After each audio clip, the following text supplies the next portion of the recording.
Nunca fui fã de Pokémon. Quando era criança, nem ligava muito pra anime na real. Depois de um tempo, quando eu virei adolescente e comecei a assistir animes de verdade, eu percebi que eu odeio anime.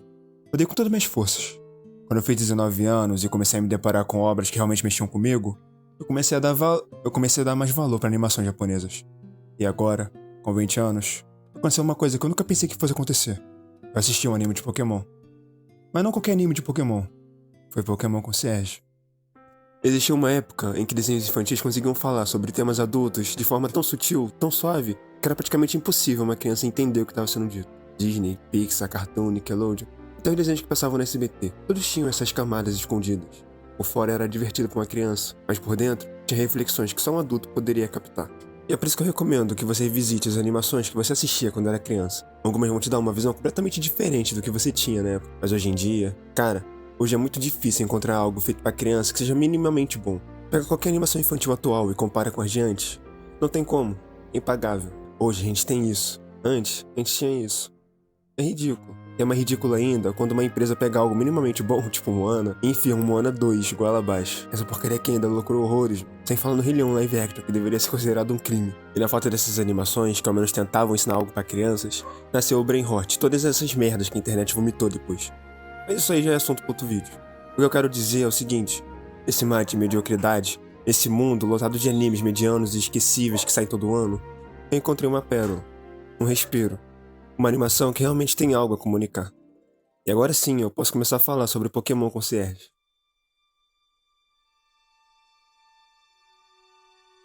Stop Motion é basicamente uma técnica de animação onde, em vez de desenhar quadro a quadro ou usar computador para fazer animação 3D, você usa objetos reais, bonecos, cenários, até massinha, e vai tirando foto deles um frame de cada vez, mudando a posição aos poucos, até que quando junta tudo, se torna animação. É literalmente dar vida ao inanimado. Clássicos como O Estranho Mundo de Jack e Coraline nasceram assim. E esse é o tipo mais demorado de se fazer arte. Mas quando bem feito, passa uma sensação que nenhuma animação digital consegue transmitir. E é justamente essa técnica que é usada em Pokémon Concierge. Iko Ogawa, o nome por trás de tudo isso, é o cara que dirigiu a série. Ele é um diretor japonês, especialista em stop motion, e faz parte desse estúdio, que já é referência nessa técnica. Pra você ter ideia, foi o mesmo estúdio responsável por obras como Domokun e Hilakuma e Kaoru, outras séries da Netflix que também foram feitas em stop motion. O estilo do Iko Ogawa e do estúdio é esse, criar animações delicadas que conseguem ser simples e profundas ao mesmo tempo. E em Pokémon, eles trouxeram justamente isso, uma sensação de aconchego, de calma, que combina perfeitamente com a ideia de um resort de Pokémon. O trabalho de Iko Ogawa em Hilakuma e Kaoru foi praticamente um ensaio geral porque viria a ser Pokémon. Se você reparar, a proposta das duas séries tem muito em comum também. Ambas apostam em episódios curtos e numa narrativa bem contemplativa. Não existe aquela pressa da maioria dos animes ou animações ocidentais. Aqui o tempo é lento, quase poético, e principalmente, tanto em Hilakuma quanto em Pokémon, o stop motion não está sendo usado só como uma técnica, mas como uma linguagem emocional também. Na indústria de animes, a gente está acostumado a ver produções correndo atrás de tendências, seja na estética, seja nos clichês narrativos ou até nos gêneros repetitivos. Muita coisa parece ser feita no piloto automático. E é justamente por isso que Pokémon Concierge se destaca. Só pelo fato de existir, ele já é especial. O anime oficial de Pokémon feito em stop motion, com um ritmo calmo, contemplativo, sem depender de batalhas épicas ou histórias gigantescas. Isso já mostra coragem criativa. Afinal, a gente não vê algo assim todo dia. Ainda mais quando falamos de uma franquia tão gigante e segura quanto Pokémon, que poderia muito bem continuar repetindo a mesma fórmula que sempre funcionou. Mas aqui não. Esse anime escolheu experimentar, brincar com a forma e a linguagem. E isso, por si só, já coloca ele num lugar diferente dentro da indústria. Eu acho interessante como a protagonista de Pokémon funciona como um espelho da gente. Ela começa a série carregada de problemas, inseguranças e cansada do mundo, e vai pro resort apenas para se distrair. E de certa forma, foi a mesma coisa comigo, ou com qualquer outra pessoa. A gente dá play nesse anime sem esperar nada demais, só procurando um repouso, uma fuga rápida. Mas o que acontece é que, assim como a protagonista, a gente acaba se surpreendendo com o que a gente encontra. Cada episódio aprofunda essa sensação, sem precisar ser expositivo. Não há discursos longos ou explicações óbvias. Tudo é mostrado no detalhe. O jeito que ela se relaciona com os Pokémons, no modo como as pequenas situações do resort refletem dilemas internos. Tudo isso, no mínimo. E isso é muito foda, porque a narrativa respeita o público.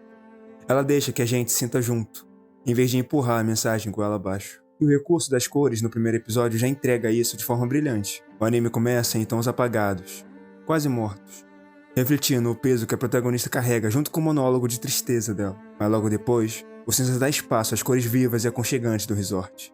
Esse contraste simples prepara tanto a personagem quanto o espectador para o que vem a seguir. Um mundo leve e lindo. Eu vou começar agora a falar um pouco sobre os episódios aqui. Então se você quiser ter uma experiência boa de verdade, eu recomendo que você assista antes de ver o vídeo. É rapidinho.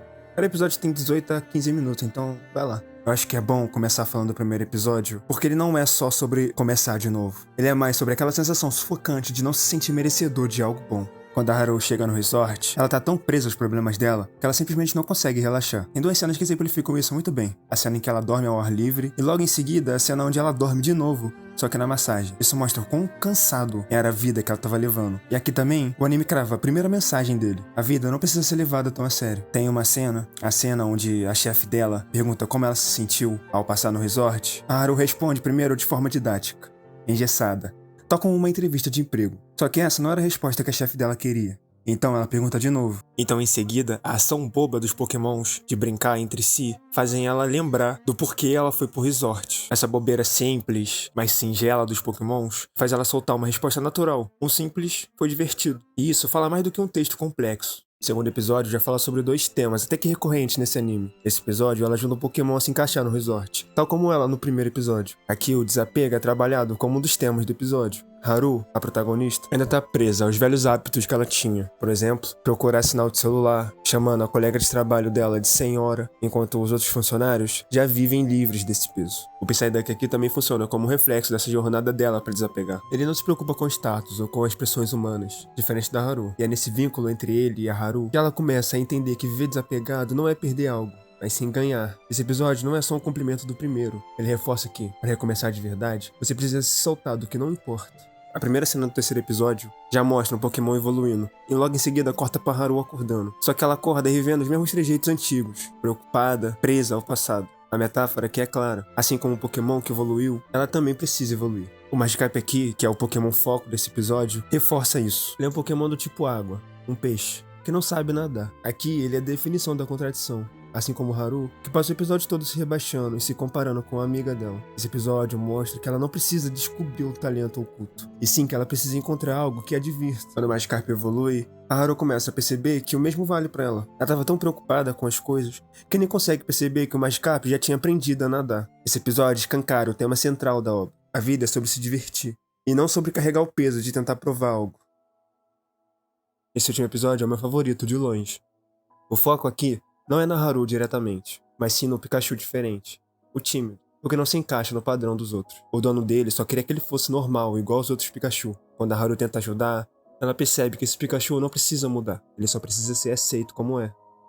Esse episódio é lindo porque mostra pela primeira vez a Haru movendo a trama inteira sozinha. Nos episódios anteriores a esse, sempre tinha um terceiro agente para poder guiar a Haru nos objetivos dela, mas nesse aqui é diferente. A chefe dela confia nela, então pede para que os outros não ajudem ela dessa vez. Porque ela acredita fielmente que a Haru vai conseguir. E ela consegue.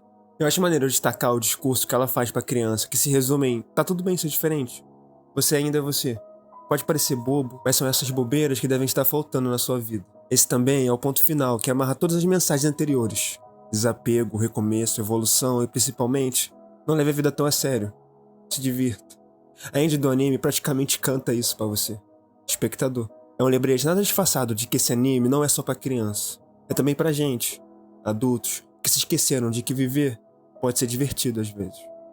A segunda temporada lançou esses dias. E se você achou interessante a primeira temporada, então eu te peço, assista a segunda também. Eu te prometo que vai valer a pena. Se você assistir, depois de um tempo, eu recomendo que você assista de novo. Pelo menos, assista uma vez por ano, pra você não se esquecer de parar de levar a vida tão a sério.